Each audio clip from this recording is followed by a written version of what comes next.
Clara Bennett had already turned to leave when the smallest boy stepped out from behind the door, barefoot, silent, and holding a broken wooden spoon like it was the last thing his mother ever touched. She stopped, not because she wanted to, but because something in her chest cracked open so fast she couldn't breathe through it. She had answered an advertisement for a housekeeping position. She had not agreed to this. If this story moves you, subscribe to this channel and follow along until the very end and drop a comment telling me what city you're watching from. I want to see how far this story travels. Clara Bennett had exactly $42 one carpetbag and a letter she had read so many times the fold lines had gone soft as cotton. She read it again on the stagecoach that last hour into Red Valley, not because she had forgotten the words, but because she needed them to still mean what they had meant when she packed her bags in Missouri. Seeking a capable woman for housekeeping duties on a working cattle ranch outside Red Valley, Texas. Wages fair. Quarters provided. References preferred but not required. Inquire to T. Callahan Box 14 Red Valley Post Office. That was all it said. 12 words of promise. Nothing about children, nothing about grief, nothing about a man so hollowed out by loss that the ranch had started dying around him without him even noticing. Clara didn't know any of that yet. She folded the letter back into thirds and tucked it into her coat pocket. Outside the window, the Texas summer pressed against the glass like something alive, and the land was flat and gold and indifferent in the way that land always is when a person arrives somewhere new and alone. She was 26 years old. She had buried her mother 2 months ago. She had left behind a town in Missouri where everyone knew her name and nobody needed her for anything. The ranch job was supposed to be a beginning, a clean slate somewhere. Nobody expected her to be anyone in particular. The stagecoach stopped in front of a building with a wooden sign that said Red Valley Dry Goods, and the driver called down that this was the end of his route. Clara stepped out into the heat and stood on the unpainted boards of the sidewalk with her carpetbag at her feet and dust settling onto her boots. She looked up and down the main street of Red Valley, Texas. It was a small town, the kind that looked like it had started with big ambitions and then gotten tired somewhere in the middle.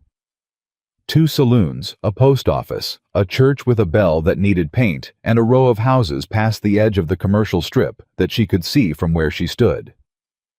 She had been told in the return correspondence, a single line barely legible, that Mr. Callahan would meet her at the stagecoach stop at 2:30. It was nearly 3 o'clock. There was no one waiting for her.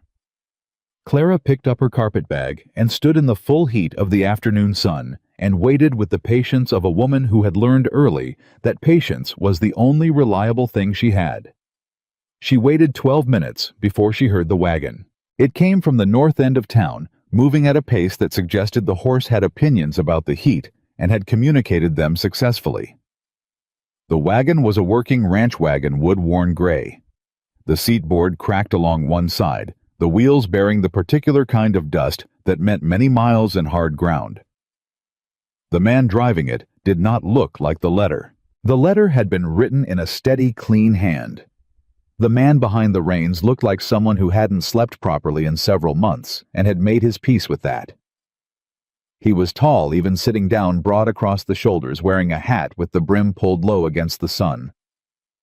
His face when he looked up was angular and still with lines around the eyes that weren't entirely from squinting. He pulled the wagon to a stop in front of the dry goods store and sat there for a moment looking at her.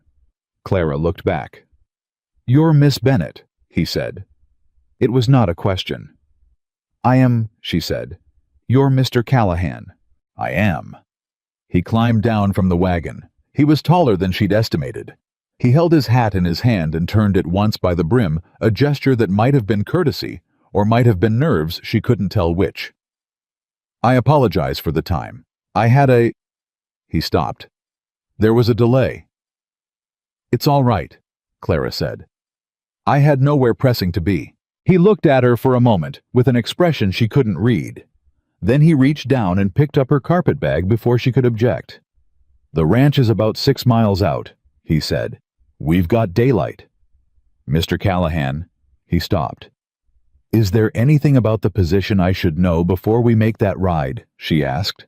Anything that wasn't in the advertisement. Something moved behind his eyes. It was brief, and she might have imagined it, but she didn't think she had. He set her bag in the back of the wagon and turned toward her with his hat still in his hands. "The house is large," he said carefully. "More rooms than I've managed to keep up. The kitchen needs attention.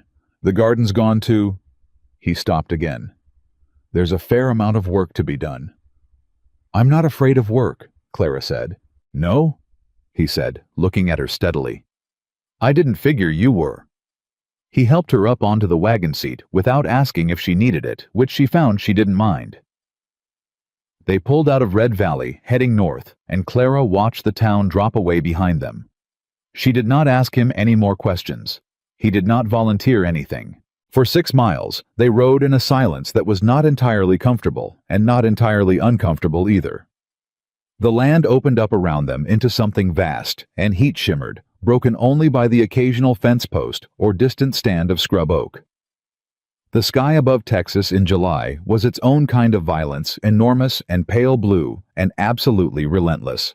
Clara kept her hands folded in her lap. She was practical by nature. She made a mental list, assessed the kitchen first, the sleeping quarters, second the general state of repair, third.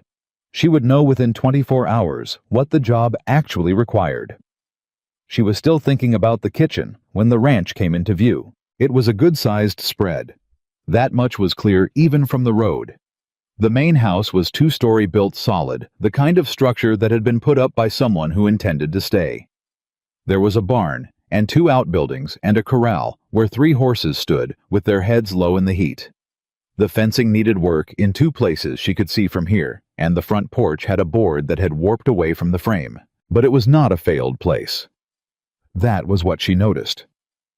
It was a place that was fighting to hold itself together and only losing the battle in the small ways.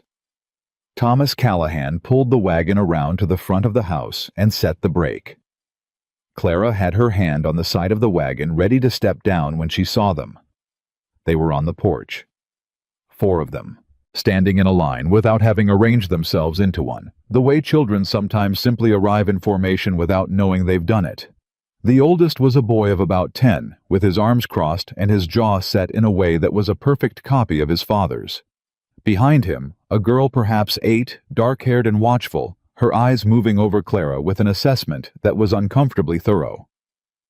Beside her, a younger boy maybe 6, who couldn't quite hold still but was trying very hard. And then at the end, partly behind the porch post, a small one. 4 years old perhaps. Round-faced and solemn, watching Clara with enormous dark eyes. Clara did not move. She looked at the 4 children on the porch. She looked at Thomas Callahan, who had climbed down from the wagon and was standing with his back half to her, and she understood suddenly and completely that the 12-word advertisement in her pocket was not the whole truth of what she had come to. "Mr. Callahan," she said. Her voice came out very quiet. He turned. "Those are your children," she said. "Yes." The letter did not mention children. A silence settled over the yard. One of the horses in the corral shifted. The 6-year-old on the porch stopped trying to hold still. "No," Thomas Callahan said. It didn't. Clara sat on the wagon seat with her carpet bag in the back, and 4 children on the porch, and 6 miles of Texas between herself and the nearest town. And she felt the very clean, clear shape of a trap close around her. Not a cruel trap, not a deliberate one, but a trap made of omission and desperation, and the particular helplessness of a man who didn't know how to ask for what he actually needed. She climbed down from the wagon, not because she had decided to stay, but because her legs needed the ground and her mind needed a moment that wasn't moving. She faced him across the short distance between them. "How many?" she asked.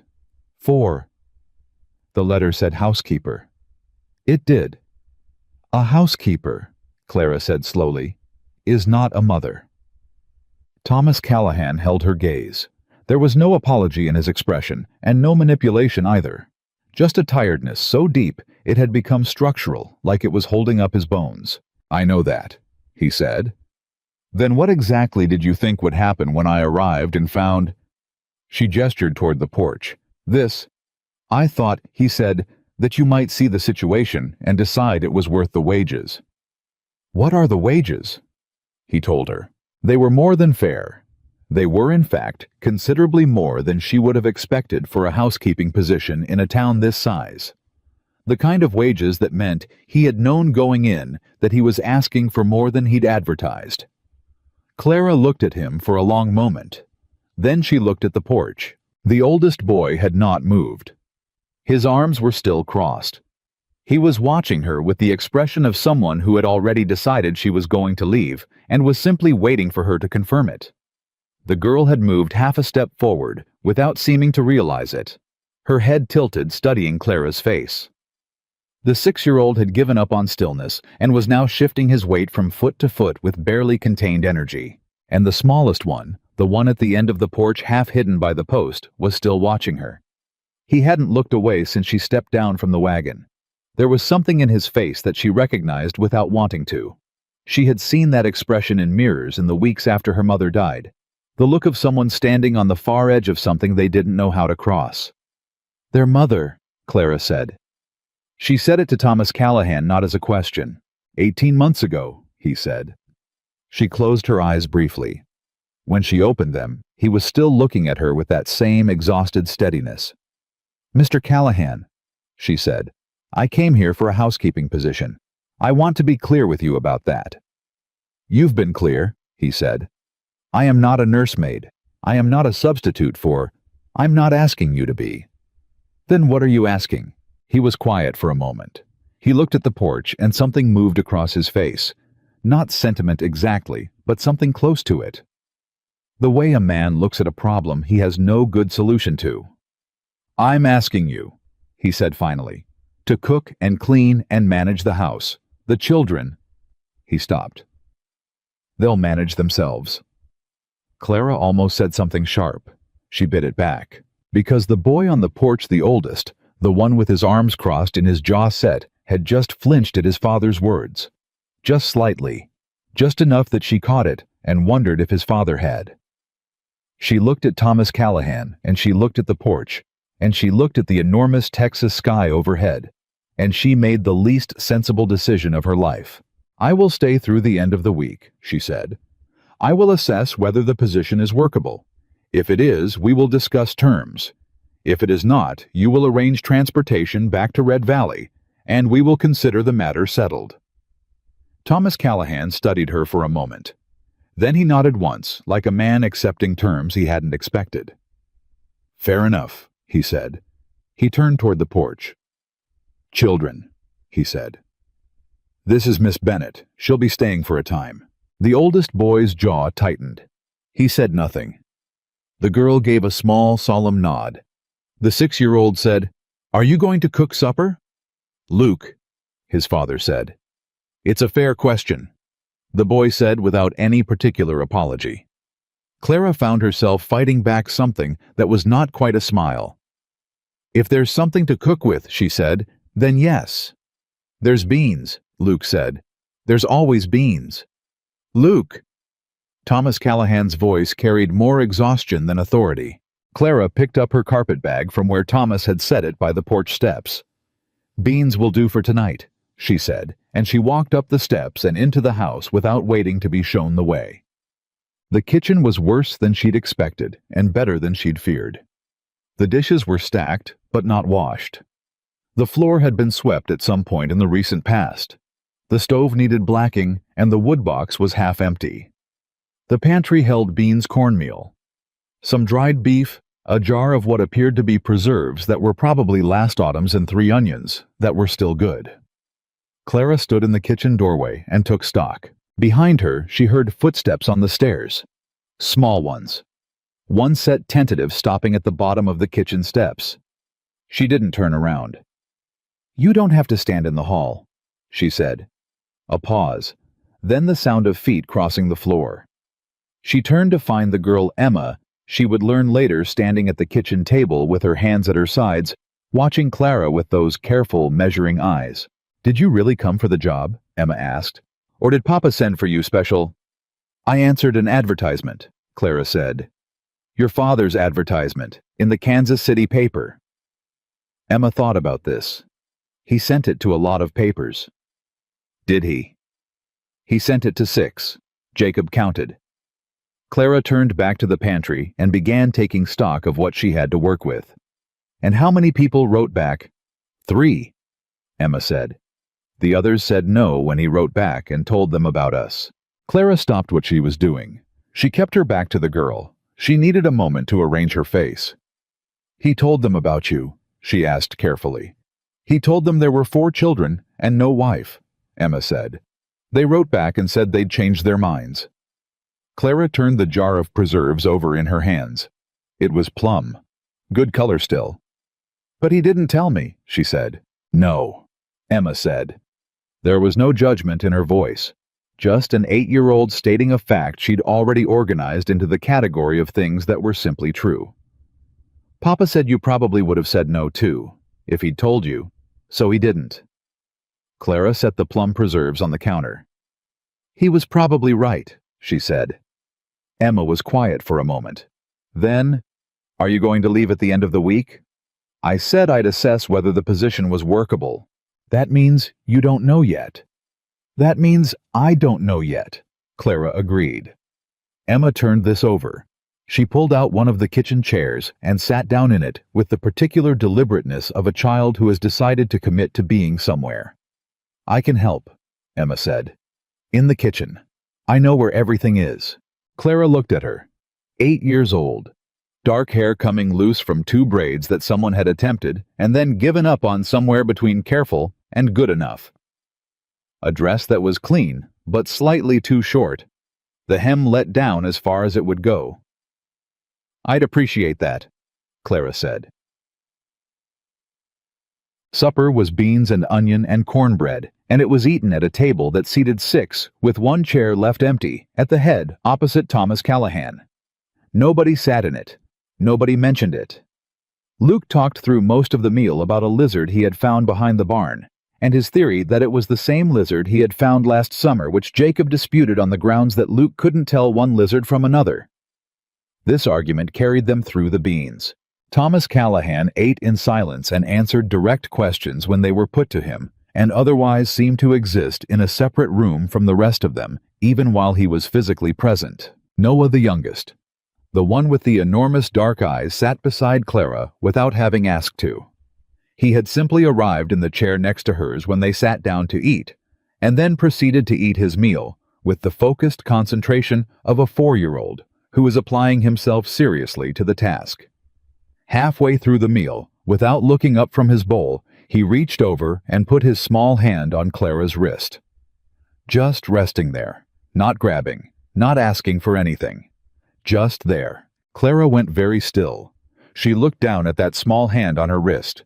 Then she looked up and found Thomas Callahan watching her from across the table with an expression that was impossible to read and that she decided in the interest of her own composure not to try. She looked back at her plate. Noah did not remove his hand for the rest of the meal. After supper, Thomas Callahan showed her the room that would be hers. It was on the 2nd floor at the end of the hall, small, with a window that looked out over the back pasture. There was a bed with a clean quilt, a washstand, a hook on the wall, and a braided rug on the floor that had been made by hands she would never know. "It's a decent room," she said. "It was the guest room," he said. He was standing in the doorway. He did not come in. My wife kept it ready. "I see. If there's anything—" "It's fine," Clara said. "Thank you." He nodded. He turned to go. "Mr. Callahan." He stopped. She kept her back to him, looking out the window at the last light going gold over the pasture. "The children," she said. "What are their names? All of them." A brief pause. "Jacob is 10, Emma 8, Luke is 6, Noah just turned 4. "Noah's the youngest." "Yes." She was quiet for a moment. "He put his hand on my wrist at supper." "I know," Thomas said. "I saw." She turned then and looked at him in the doorway. The hallway behind him was dark, and he stood in it like a man who had gotten used to standing in dark hallways. "He doesn't do that with everyone," Thomas said. He said it like a warning and like an apology at the same time. "I know," Clara said. She didn't know how she knew, but she did. Thomas Callahan looked at her for a moment. Then he said, "Good night," quiet and plain, and walked back down the dark hallway to wherever he went when he left them all. Clara stood in the room that had been the guest room and looked out at the dark pasture and listened to the sounds of a ranch settling into evening, the horses, the wind, the distant creak of the barn. She had said she would stay through the end of the week. She was already afraid that the week was not going to be enough time, not because the work was too hard, but because 4 children had already started to take up space in her chest, and she had been here less than a day, and the smallest one had held her wrist at supper, like she was something solid in a world that had been losing its solid things. She sat on the edge of the bed in her good dress and her dusty boots and pressed her hands together in her lap. She was here for a job. She was going to remember that. She was absolutely going to remember that. She told herself it was just one more day. That was what Clara Bennett did on the second morning in that house. She stood at the kitchen stove before anyone else was awake and told herself she was staying one more day, and that one more day was not a decision. It was simply a delay of a decision, which was an entirely different thing. She had the fire going and the coffee on before the sun had cleared the flat line of the horizon. Her hands moved through the kitchen with the muscle memory of a woman who had cooked in difficult circumstances before her mother's illness had seen to that. And she took inventory as she worked the way she always took inventory, making a list in her head of what the pantry needed and what could wait and what absolutely could not. The beans from the night before had been enough, but enough was not a strategy. She heard him before she saw him. Thomas Callahan came down the stairs at 5:15, moving quietly the way tall men sometimes learn to move in houses with sleeping children. He stopped in the kitchen doorway when he saw her. She did not look up from the stove. "Coffee's ready," she said. A pause, then the sound of a chair being pulled back from the table. "You didn't have to start this early," he said. "The work doesn't care what time I started," Clara said. "It just cares whether it gets done." She heard him wrap his hands around the mug she'd set out. A long silence settled between them that was not entirely hostile and not entirely comfortable, and that she was beginning to recognize as simply the shape of the man's quiet. "I'm going to need to go into Red Valley today," she said. "The pantry needs restocking. I can make a list. I'll take you in after the morning chores. I can drive myself if you leave me the wagon." Another pause. "Can you handle a team?" "I grew up on a farm in Missouri," she said flatly. "I can handle a team." She heard something in the silence that might have been a small recalibration. "All right," he said. "I'll hitch it before I go out." "Thank you." She poured her own coffee and stood at the counter with it, and they were quiet together in the early morning kitchen, and it was not comfortable exactly, but it was functional, and functional was what she had come here to be. Then Jacob came downstairs. He appeared in the doorway in the same posture she'd seen the night before, arms not quite crossed but close to it, jaw-set eyes moving over the kitchen, the way a boy moves his eyes over something he's decided to distrust. He was 10 years old, and he looked 40 in the places that counted. "You made coffee," he said. He said it the way a person states evidence at a trial. "Good morning, Jacob," Clara said. He looked at her. "You know my name." "Your father told me. Sit down. Breakfast will be ready shortly." He didn't sit down. He came into the kitchen and went to the back door and looked out through the window glass in the upper half of it, checking something she couldn't see. "Papa already did the chickens," he said. "I do the chickens." "Then tomorrow you'll do them," Clara said. "Your father did them this morning, that's all." Jacob turned from the door. His expression was one she recognized from a different angle. The expression of a child who has taken on responsibilities that are too large for him and has structured his entire sense of usefulness around those responsibilities and does not know what he is without them. She had worn that expression herself for about 18 months after her father left. She knew exactly what it felt like from the inside. "I'm not here to take your jobs," she said, keeping her voice even. "I'm here to do mine." He looked at her for a long moment. Then he sat down at the table. It was not acceptance. She knew that. It was a boy choosing a different strategy, and she respected it as such. Luke arrived 4 minutes later at a volume disproportionate to his size, announcing that he had seen the lizard again and that it was definitely the same lizard, and Jacob said that was impossible. And by the time Emma came downstairs, the argument had progressed to a level of technical detail about lizard identification that Clara found genuinely impressive in its specificity. Noah came last. He appeared at the bottom of the stairs in a cotton shirt that was inside out, and stood there with his dark eyes moving around the kitchen until they landed on Clara. Then he walked directly to the chair beside hers and climbed into it without a word. Clara set a plate in front of him. He looked at it. Then he looked up at her. "You're still here," he said. The table went quiet in the particular way that children go quiet when something has been said that lands in an unexpected register. Clara looked at the boy, 4 years old, inside-out shirt and solemn eyes, and a question that was not a question. "I'm still here," she said. Noah looked back at his plate and picked up his fork. Thomas Callahan across the table was looking at his coffee. Clara went back to the stove. She drove herself into Red Valley with a list and a budget that Thomas had provided without comment, and a very clear sense of what she was and was not doing with her day. She was not making a home. She was stocking a pantry she had agreed to manage through the end of the week. The mercantile was run by a woman named Hattie Greer, who was somewhere north of 60 and had the energy of someone half that, and the opinions of someone who had been waiting 40 years for someone to ask. She took Clara's list and filled it with the efficiency of long practice, and talked the entire time about Red Valley and its inhabitants and the weather and the price of flour, and Clara listened with half her attention, and spent the other half being grateful that Hattie Greer did not appear to require conversational reciprocity. It was when Hattie set a paper-wrapped package of sugar on the counter that she paused. "You're out at the Callahan place," she said. It wasn't a question. "I am," Clara said. Hattie looked at her over the counter. Her expression had shifted from cheerful commerce to something more careful. "You know about the wife?" "I know she passed. 18 months ago," Hattie said. "Fever took her in 4 days. Those babies were—" She stopped, pressed her lips together. "Thomas Callahan is a decent man. He struggled. Anybody who says different doesn't know what they're talking about." "I don't doubt it," Clara said. "He had a woman out there before you, from Abilene.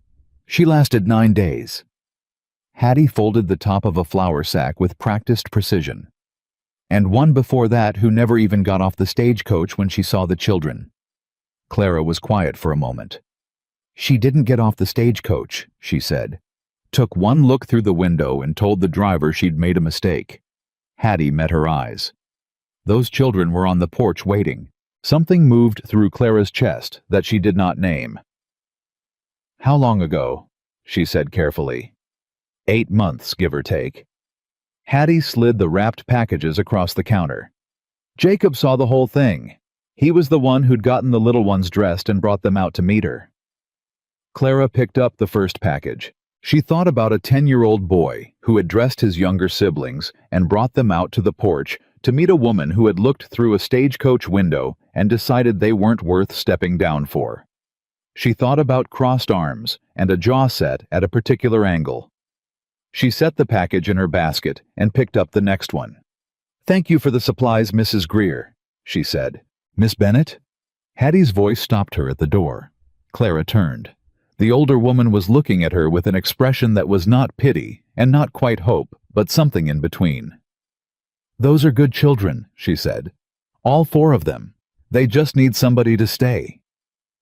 Clara walked out into the summer heat and loaded the wagon and drove back to the ranch. She did not let herself think about what Hattie Greer had said for the entire 6 miles. She thought about it anyway. Cha-cha-sa. Jacob was in the yard when she pulled in, and he came to take the horse without being asked. It was done with a practiced competence that stopped her the ease of a boy who had been doing a man's secondary work for long enough that it had become automatic. "Thank you," she said, climbing down. He nodded. He started to lead the horse toward the barn, then stopped. "Did Mrs. Greer talk to you?" he asked. His back was still to her. "She did," Clara said. "About us. Among other things." A pause. He turned halfway, not quite facing her. "Whatever she said," he started. "She said you were good children," Clara said. "All four of you." Jacob's jaw worked. He turned back to the horse. "She doesn't know everything," he said. "Nobody does," Clara said. "That's fairly standard." She picked up 2 of the supply packages and went into the house. She spent the afternoon reorganizing the pantry and the kitchen with the systematic focus of a woman who found genuine comfort in ordered things. Emma helped as she had offered and proved herself to be not only willing but competent. She knew where everything was supposed to go and had opinions about where things had gotten moved to and why it didn't make sense. "Mama kept the salt here," Emma said, holding a tin and looking at the shelf Clara had cleared. "On this shelf, right at the front." "That's a good place for it," Clara said. "Put it there." Emma put it there carefully. She smoothed the shelf with the flat of her hand afterward, the way someone does when they are being deliberate about a gesture. "Do you remember her cooking?" Clara asked. She said it carefully, leaving the door open for Emma to close it if she wanted to. Emma didn't close it. "She made biscuits on Sundays," Emma said. "Papa always said they were the best biscuits in the county." She paused. "I've been trying to make them, but they come out flat." "What kind of fat are you using?" Emma blinked. "What?" "In the biscuits. What fat are you cutting in?" "Lard, I think, from the tin." "And how cold is it when you work it in?" Emma stared at her. I don't know. I just put it in." "The fat needs to be cold," Clara said. "Cold fat makes the layers. Warm fat makes flat biscuits. Next Sunday we'll put the lard in the icebox first, if there's ice." Emma was quiet for a moment. She looked at the shelf in front of her, the salt tin, her hand still resting near it. "Okay," she said quietly. It was not a large moment. It was a very small one. But Clara understood in the practical part of herself that knew how things worked, that small moments were the architecture that large ones were built on. She handed Emma the next tin, and they kept working. The first real blow came at supper. Thomas Callahan came in from the field at the end of the day with the particular silence that meant the work had been hard and had not gone entirely well. And he sat down at the table, and she served the meal she'd made properly, made with the supplies from Red Valley chicken and vegetables and biscuits that were not Sunday biscuits, but were respectable, and the children ate with the focused energy of people who had been running in the heat all day and needed to refuel. It was Luke who started it because it was almost always Luke who started things. "Miss Bennett," he said around a biscuit that was approximately too large to fit in his mouth. "Are you going to stay?" "Luke?" Thomas said. "What?" "It's a real question." "It's not your question to ask." "Then whose question is it?" Luke looked genuinely puzzled. "Nobody else is asking it." A silence. Thomas Callahan looked at Clara across the table. She looked back at him. She had said she'd assess through the end of the week. It was Tuesday. "I'm still here," she said, which was exactly what she had said to Noah at breakfast, and which was not an answer but was also not an answer. Luke considered this. "That's not a yes." "Luke." Thomas's voice had shifted to something with more weight in it. "I'm just saying what everyone's thinking," Luke said. "Jacob's thinking it. Emma's thinking it. Noah." He looked at his youngest brother, who was watching Clara with those enormous eyes. "Noah hasn't let her out of his sight all day." "That's enough," Thomas said. Luke subsided, but with the expression of a boy who considers himself vindicated by the fact of the silence that followed. Clara picked up her fork. Jacob across the table had not moved during this exchange. She looked at him. He was looking at his plate. "Jacob," she said. He looked up. She held his gaze for a moment. "Would you pass the salt?" He passed it. His hands didn't shake. His expression didn't change. But something in his shoulders just slightly released. She took the salt and passed it on, and the meal continued, and nobody said anything more about whether she was staying. But the question sat in the center of that table for the rest of the evening, like a fifth person nobody could see. She found Thomas Callahan on the porch after the children were in bed. She had not planned to. She had planned to go directly to her room and read, and not think about anything requiring a decision. But she pushed through the screen door, and he was there sitting in the old chair at the end of the porch that faced the field, and she stopped. "I'll go back in," she said. "You don't have to," he said. She stood for a moment. Then she went to the other chair. There were two, and she did not think about what that meant, and she sat down. The night was warm, and the stars over Texas were indecent, in their quantity just sprawled across everything, without any restraint, and the ranch made its nighttime sounds around them. "The woman from Abilene," Clara said. "How long ago?" A pause. "Mrs. Greer." She mentioned it. Hattie Greer is the most efficient information system in 3 counties, Thomas said, not with bitterness, just with the recognition of a fact. 9 days, Clara said. He was quiet. "What happened?" He let out a breath. She decided the situation wasn't what she'd been led to expect. "Was it?" His jaw tightened. "I told her about the children. Before she came. Before she came. She said she could manage. She got here and decided she'd been wrong about that. And the one before her," Clara said carefully. "The one who didn't get off the stagecoach." The silence that followed was of a different quality. Heavier. "You heard about that?" "I did." "Jacob knows I know about it," Thomas said. "He hasn't said a word to me about it. Not once in 8 months." He shifted in the chair. "That boy has taken things on that he shouldn't have to carry. And there isn't a damn thing I can do about it because I'm the one who put him in the position of carrying them." Clara looked out at the dark field. "He dressed the little ones," she said, "and brought them out to the porch." "I know. He was protecting them," she said. "From being disappointed." "Yes." "And he was the one who got disappointed instead." "Yes." Thomas's voice was flat and final, in the way that a voice gets when a person has gone over a thing so many times there's no emotion left in the telling of it. Just the bare fact of it stripped clean. Clara sat with that for a moment. "Mr. Callahan," she said. "Thomas," he said. "You can call me Thomas. It's simpler. Thomas." She tested the word. It was a plain name. It suited him. "I want to tell you something, and I need you to hear it as information, not as complaint. All right? I am not the woman from Abilene," she said, "and I am not whoever it was who stayed on the stagecoach. I am not going to make you a decision by Friday and then disappear on Saturday." She paused. "But I need you to understand that I came here for a job. Not for—" She stopped, chose her words with care. "Not for anything more than what was advertised, even if it wasn't advertised honestly." "I understand that," he said. "Do you?" He turned and looked at her in the dark. "Miss Bennett. Clara." He stopped. "I'm not asking you to love my children. I'm not asking you to be their mother. I know what I advertised, and I know what I didn't, and I know what that makes me." His voice was steady, but there was something underneath it that wasn't. "I'm asking you to stay long enough to give this house a chance to function. That's all." Clara looked at him. In the dark, he looked less like a man bracing for something, and more like a man who had been bracing for a very long time and was tired all the way through. "All right," she said. "All right," he repeated.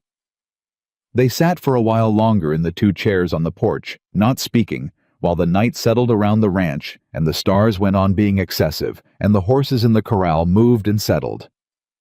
Then Clara stood up and said good night and went inside. She lay in the bed with the clean quilt and the braided rug and the window that looked out over the back pasture, and she stared at the ceiling and told herself she was here for a job. It was the 3rd time she'd told herself that. She was starting to notice how many times she had to keep saying it. By Thursday morning, the house had changed. Not dramatically. not in any way that a stranger walking in would have noticed. But Clara noticed, because she had been paying attention to the specific texture of the silence in this house from the day she arrived, and the texture had shifted. The dishes were done before she came downstairs because Emma had done them. Luke had located a second egg-laying hen that had apparently been staging a private revolt in the back corner of the barn and reported this discovery with the satisfaction of a general who has found a critical supply line. Jacob had without comment fixed the porch board that had been warped away from the frame. She had come outside one morning to find him there with a hammer and nails working with the focused economy of someone who had decided to do a thing and was doing it. Noah had started talking, not to everyone, but to Clara. He would appear beside her at unexpected moments and deliver observations in the serious, deliberate way that 4-year-olds deliver observations, as if each one has been held in storage and considered carefully before release. On Wednesday, he had told her that the gray horse was his favorite because it was the most honest. She had asked him what made a horse honest. He had said, "It always looks at you the same way, no matter what." She had thought about that for the rest of the day. On Thursday, he appeared beside her while she was taking sheets off the line and said, "Emma cried last night." Clara paused with a sheet in her hands. "Do you know why?" "She thought I was asleep," Noah said. "I wasn't." "Did she say anything?" "She said she missed Mama." He looked at the sheet Clara was holding. "She misses her all the time, but she doesn't say it where Papa can hear." Clara lowered the sheet slowly. "Why not?" "Because it makes his face do a bad thing," Noah said simply. "Emma doesn't like to make his face do that." She stood in the full heat of Thursday afternoon, with a clean sheet in her hands, and felt something shift in her chest that was not compatible with being here for a job. "Noah," she said carefully. "Yes." "Thank you for telling me." He nodded satisfied and went to find Luke. That night, Clara sat on the edge of Emma's bed after the girl was under the covers and the lamp was turned low. Emma looked up at her with those careful, measuring eyes. "Noah told you," Emma said. Not accusatory, just knowing. "He told me you were sad," Clara said. "He didn't tell me anything you'd be ashamed of." Emma was quiet for a moment. Her hands lay flat on the quilt. "I don't want Papa to worry more than he already does," she said. "He worries enough. He'd want to know if you were hurting," Clara said. "He'd feel bad about it." Emma's voice was 8 years old and 30 years old at the same time. "And he already feels bad about enough." Clara looked at this girl who had appointed herself her father's emotional shield at the age of 8, and felt the particular ache of recognizing something she had done herself. "Emma," she said, "feeling sad about your mother is not something anyone needs to be protected from. It's just true. It's allowed to be true." Emma's chin moved, just slightly. "I know," she said in a voice that suggested she was still working on believing it. Clara sat with her until she was asleep. It took 11 minutes. She went into the hallway and stood in the dark for a moment. Then she went downstairs. Thomas was at the kitchen table, with a cup of coffee. He wasn't drinking, looking at something in the middle distance that wasn't in the room. He looked up when she came in. "Emma cries at night," Clara said. "After she thinks everyone is asleep.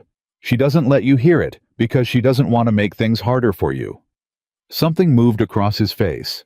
It was not subtle. "She's 8 years old," Clara said. "And she's been carrying that for 18 months. Thomas set down the coffee cup.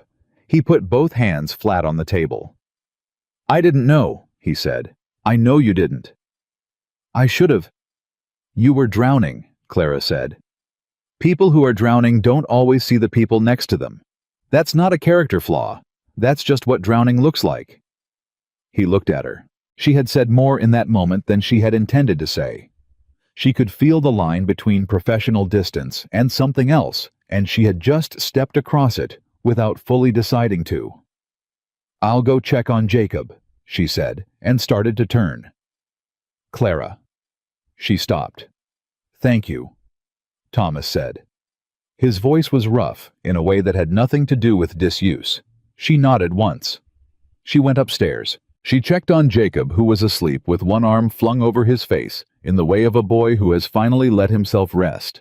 And she checked on Luke, who had somehow managed to end up sideways in his bed, with his feet against the wall. And she looked in on Noah, who was sleeping with the particular absolute stillness of a small child in deep sleep. And then she went to her room at the end of the hall and sat on the edge of her bed. She had come here for a job. The job had changed. She wasn't sure when it had happened. Tuesday, maybe? Or maybe it had been Monday evening when a 4-year-old had put his hand on her wrist at supper, and she had gone still and not moved it. She pressed her hands together in her lap. The end of the week was Friday. Friday was tomorrow. She had a decision to make.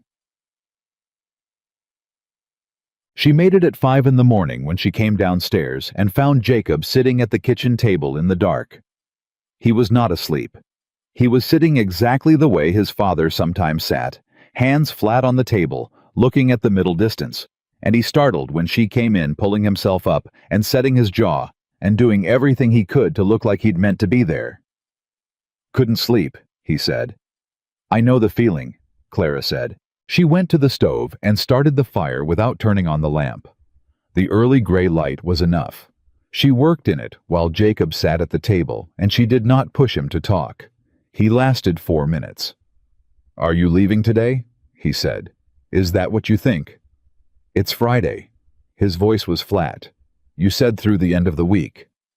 "I said I'd assess whether the position was workable," Clara said. She poured water into the coffee pot. "I've been assessing." And she turned around and looked at him in the gray light. 10 years old, arms crossed, jaw set. A boy who had been disappointed so many times by someone leaving that he had decided to be the one who didn't blink when it happened. "I'm not going anywhere, Jacob," she said. He stared at her. "I'm going to stay," she said. "If your father will still have me. And I'm going to keep cooking and cleaning and managing this house. And that's all I'm going to commit to right now, because that's all I have the right to commit to. But I'm not leaving." He looked at her for a long time. His jaw was still set, but the set of it had changed, had gone from braced to something more fragile underneath. "You mean it," he said.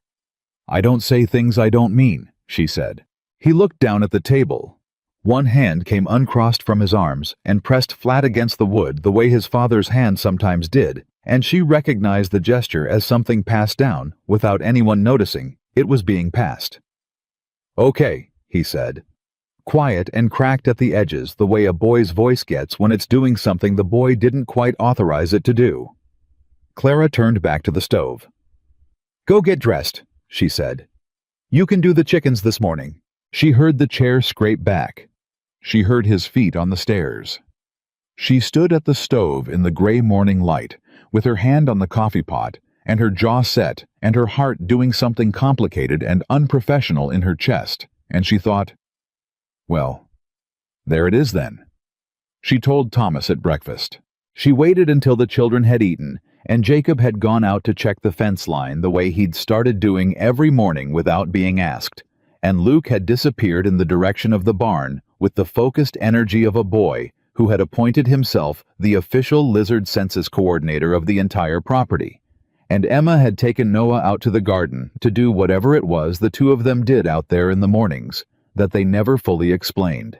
Then she poured Thomas a second cup of coffee and sat down across from him and said, "I'd like to discuss staying on permanently, if the offer still stands." Thomas looked at her over the rim of his cup. He didn't say anything for a moment. She had noticed that about him he didn't fill silence the way some people did with words that didn't mean anything. He let it sit there until he had something worth putting in it.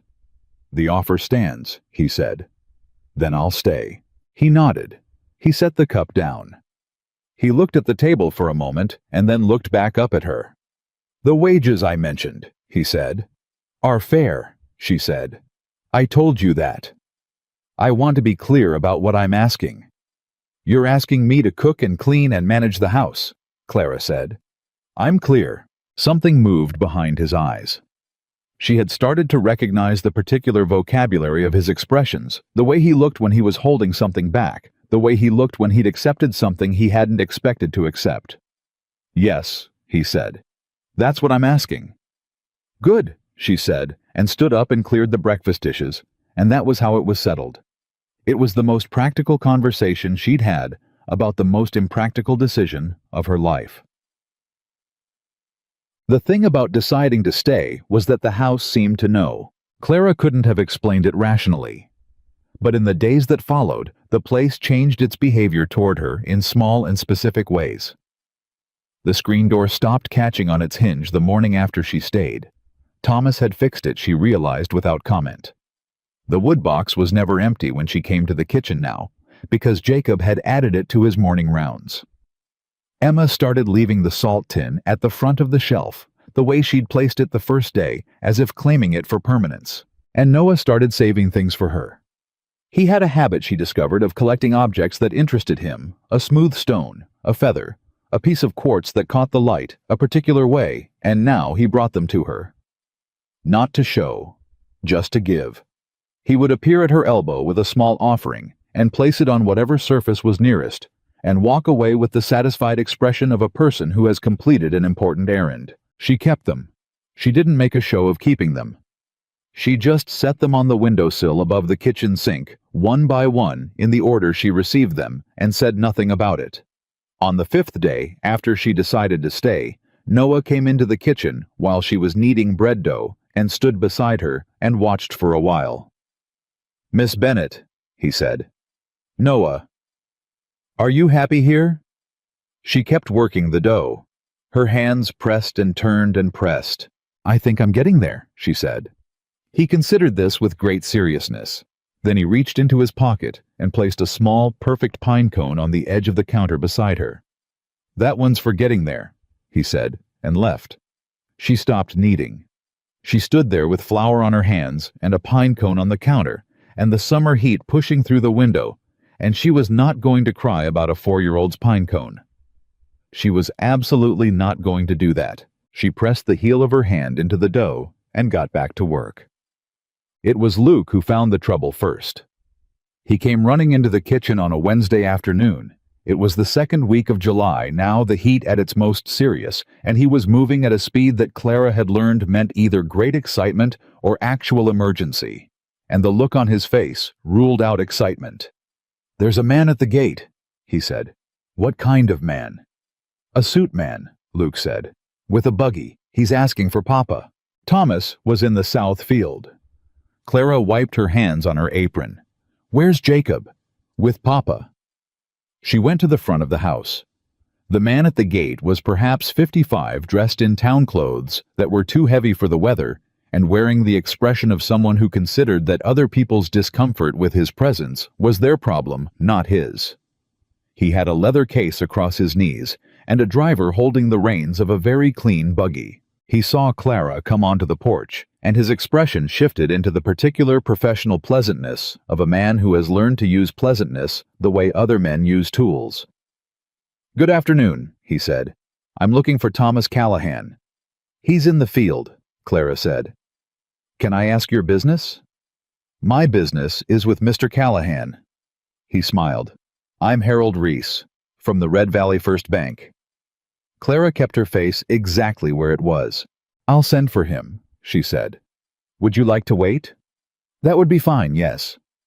She sent Luke running to the south field and went back to the kitchen and stayed there because the kitchen was where she lived, and the front porch was not her territory, and she had learned early in life that a woman who overreached her territory gave other people permission to question her being there at all. Thomas came in from the field 20 minutes later.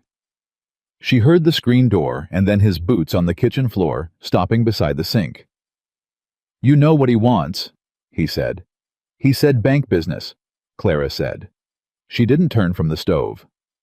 "He said it in the voice people use when they want you to know they have power over something." A pause.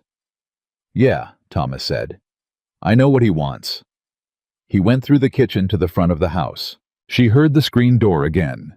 She turned the heat down under the pot on the stove and listened to the shape of the silence. 15 minutes later, Thomas came back in through the kitchen and stood at the sink with his back to her. She waited. He wants the land, Thomas said. Clara set down the wooden spoon she was holding. The ranch. The east pasture. 70 acres. His voice was level in the way that voices get when the feeling underneath has been compressed into something that can fit in a sentence. There's a note on it, from when I borrowed to see us through the winter after Martha died. I've kept up with the payments, but I missed one in April. He's saying I'm in default and he wants to work out a settlement. What kind of settlement? Thomas turned around. His face was the same as always, controlled, deliberate, but there was something behind his eyes that was working hard. The kind where he takes the 70 acres and calls the note clear, he said. And if you refuse, he takes the note to the county court. Thomas said it the way you say a thing you've already thought through from every angle and found no better exit. I can't pay the full amount, not right now. The cattle aren't moving until fall. Clara picked the spoon back up. She turned back to the stove. How much is the missed payment? She said. $60. She stirred the pot. She thought about $42 and a carpet bag and a letter with soft fold lines. And the east pasture is worth. More than $60, Thomas said. Considerably more. She stirred. Thomas. Yeah. Is there anyone in this town who would loan you $60 against the cattle receipts in the fall? A long silence. I haven't asked, he said. Why not? Because he stopped. She heard him move behind her, heard him put his hands flat on the kitchen table. Because asking is another stop. Because asking feels like failing, Clara said without turning around. The silence after that had a different weight. Yes, he said. She lifted the pot off the heat entirely and turned to face him. You have been keeping this house and these children together on your own for 18 months, she said. You have done it by working yourself down to nothing and borrowing against land you've spent your life building. That is not failure. That is a man who refused to give up. She held his gaze. Asking for $60 from a neighbor, so a bankman doesn't take your pasture, is not failure either.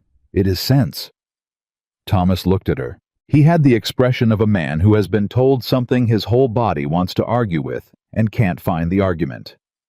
Hattie Greer, Clara said. Does she know everyone in this county? Every single one, he said. Then start there, she said. This afternoon, before that man gets back to town and starts whatever legal machinery he's planning to start. Thomas stood up from the table. He put his hat on. He looked at her for a moment longer. You're not what I expected, he said. What did you expect? He almost smiled. It was the first time she'd seen anything close to it on his face. Someone quieter, he said, and went out through the screen door. Clara turned back to the stove and put the pot back on the heat. Her hands were steady. Her heart was not particularly, but her hands were. He came back from town 3 hours later with the $60 and a receipt. He came into the kitchen and set a folded piece of paper on the counter beside the stove without saying anything, and Clara unfolded it and looked at it. It was a signed acknowledgement from Harold Reese that the note was current. She folded it back up and put it under the salt tin. Tom Aldridge, Thomas said. He was washing his hands at the sink. Runs the feed store. He said yes before I finished asking. Good man, Clara said. He said... Thomas stopped. He said what? Thomas was quiet for a moment. He dried his hands on the towel by the sink. He said it was about time someone was looking after the place properly, he said. He said he heard there was a woman out here who had the kitchen running again. He paused. He said Red Valley was rooting for us. Clara stirred the pot. Good, she said. Her voice was even. Then we won't disappoint them. What she had not counted on was Jacob. She had thought she understood him, the crossed arms, the jaw, the boy who had taken on weight too large for his frame and organized his entire self around carrying it. She had thought she had seen the shape of him clearly enough. She had not seen all of it. It was a Thursday evening, 2 weeks into July, and she had asked Jacob to bring in wood for the stove, and he had not come back in the time it usually took, and she went to find him, and found him sitting on the woodpile with his arms on his knees and his face pointed at the ground. She didn't announce herself. She sat down on the other end of the woodpile and looked at the same patch of dirt he was looking at. She waited. He lasted 3 minutes. "She used to sit out here," he said. "Mama, in the evenings. She said the light was better out here at the end of the day." Clara looked at the evening light. It was true. It came in low and gold and gentle on the backside of the barn. "She sounds like she noticed things," Clara said. "She noticed everything," Jacob said. His voice was level, but it cost him. "She knew when something was wrong with any of us before we said a word. She'd just know." He pressed his fists against his knees. "I've been trying to do that, for the little ones, but I'm not—" He stopped. "I'm not her. I can't do it like she did." Clara was quiet for a moment. "No," she said. "You can't." He flinched. She had expected that. "Because you're not her," Clara said. "You're 10 years old and you're her son, and that is entirely different from being her. You are not supposed to be able to do what she did. That was not your job." "Somebody had to," Jacob said. His voice cracked at the edge of it. "Yes," Clara said. "And you did. And it was more than any 10-year-old should have been asked to carry." She turned to look at him. "But Jacob, I'm here now." He looked at her. "You don't have to keep doing it," she said. "Not all of it. Not alone." His jaw was working. He was fighting very hard, and she could see exactly how hard. "What if you leave?" he said. It came out stripped down the way things come out when the fight has gone out of someone. "What if you decide it's too much and you leave?" Clara held his gaze. "I told you," she said. "I don't say things I don't mean." "You said that." He swallowed. "But the woman from Abilene probably said things too." Clara let that sit for a moment. She did not rush it. "You're right," she said. "She probably did. And I can't prove to you right now that I'm different from her. The only way I can prove that is by still being here 6 months from now. And a year from now." She paused. "So here is what I'll tell you. I will be here tomorrow. And the day after. And I will keep being here until I'm not. And if that day ever comes, which I am not planning for it to, I will tell you myself face to face before I go. You will not come home to an empty house." Jacob looked at her for a long time. Then he picked up an armful of wood. "Okay," he said. Rough and quiet and cracked at the edges again. He went inside. Clara sat on the woodpile for a moment in the good evening light on the backside of the barn, and breathed carefully, and then she got up and followed him. The twist came on a Sunday. She should have seen it coming. Later she would think about the signs, and they were all there visible as fence posts, but she had been looking at the wrong horizon. It was the Sunday of the biscuits. She and Emma had put the lard in the icebox the night before, and Emma had come downstairs with a level of focused seriousness that Clara found entirely appropriate for the occasion. And the biscuits had come out right layered and light, and Emma had held one in both hands and looked at it like it was evidence of something she'd needed to prove. And Clara was so caught up in watching Emma's face in that moment that she almost missed the sound of the buggy coming up the road. 2 buggies, actually. She heard them and looked out the window, and what she saw made her set down her coffee cup very carefully. The first buggy held Harold Reese from the First Bank, which was not a surprise. The second buggy held a woman she had never seen, perhaps 60, dressed in the formal way of someone making an official call, sitting very straight with her hands folded in her lap. And beside the woman on the seat, holding a document case, was a man with a county seal on his jacket. Thomas was in the barn. Clara untied her apron. "Emma," she said, "take your brothers upstairs and stay there until I come and get you." Emma looked out the window. She looked back at Clara. "What is it?" Emma said. "I don't know yet," Clara said. "But I'm going to find out. Go." Emma went. She moved quickly and efficiently the way she did when she understood something was serious, and Clara heard her gathering Luke and Noah from the other room, and the sound of 4 small feet on the stairs became 8 small feet, and then the upstairs hall, and then quiet. Jacob appeared in the kitchen doorway. He had heard the buggies too. He looked at Clara. Clara looked at him. "Get your father," she said. He was out the back door before she finished the sentence. She went to the front door and opened it and stood on the porch. Harold Reese climbed down from the first buggy with his professional pleasantness already arranged on his face. "Miss Bennet," he said, "is Mr. Callahan available?" "He'll be here momentarily," she said. "Would you like to introduce your companions?" The woman in the second buggy was being helped down by the man with the county seal. She moved with the careful deliberateness of someone who is used to being waited for and accepts it as correct. "This is Mrs. Catherine Harlow," Reese said, "and Mr. David Pruitt from the County Welfare Office." Clara looked at the man with the county seal. Her chest did something cold and specific. Welfare Office. She understood then. All at once, completely the way understanding sometimes comes, not gradually, but as a single sudden drop into cold water.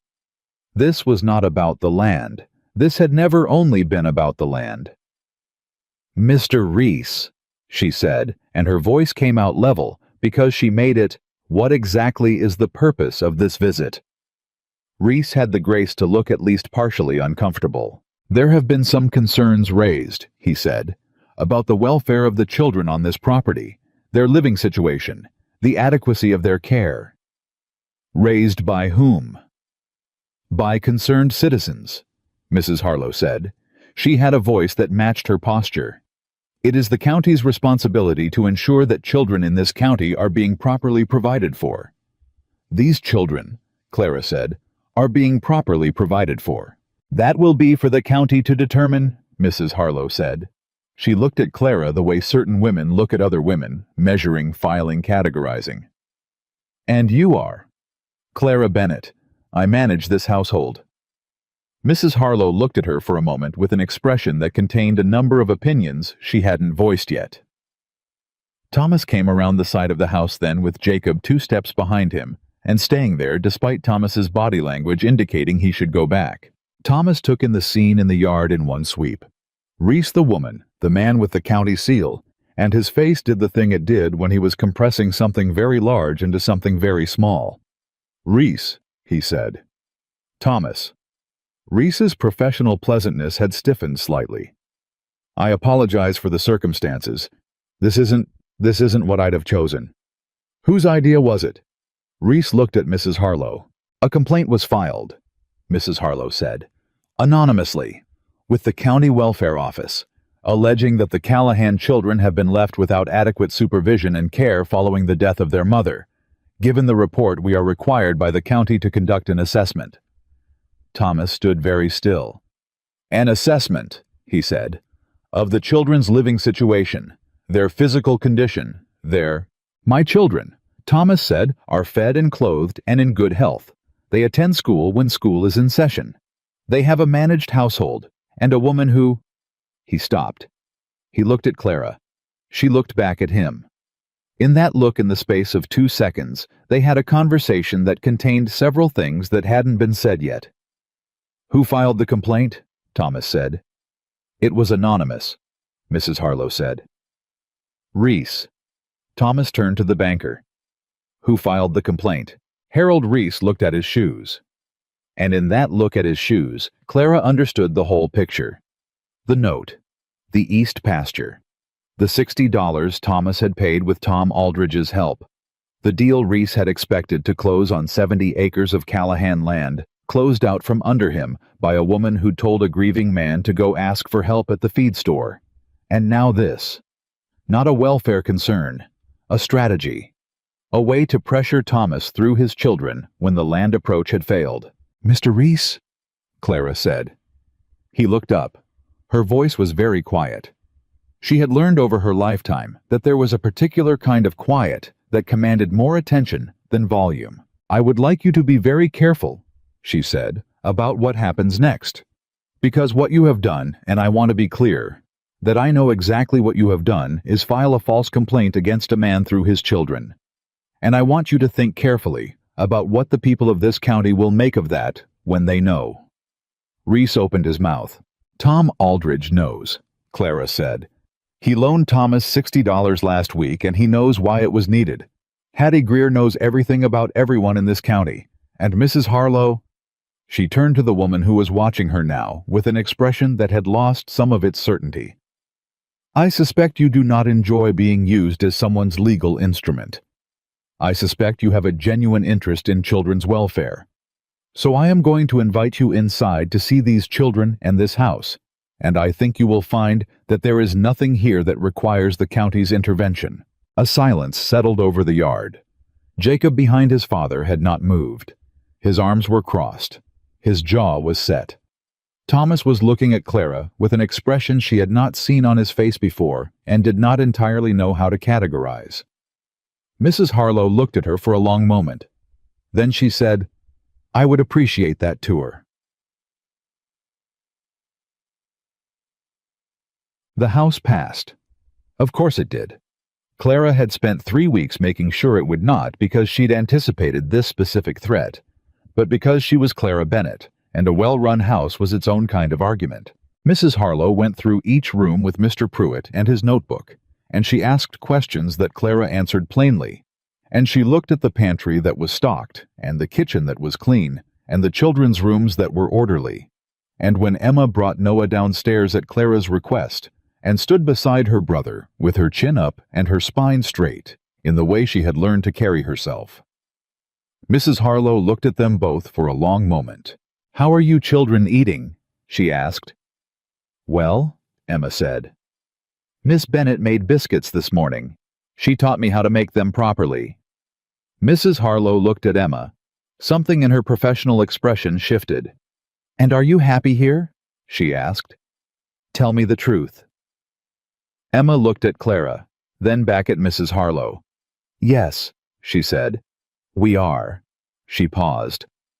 We weren't for a while, but we are now. Mrs. Harlow wrote something in Pruitt's notebook and closed it.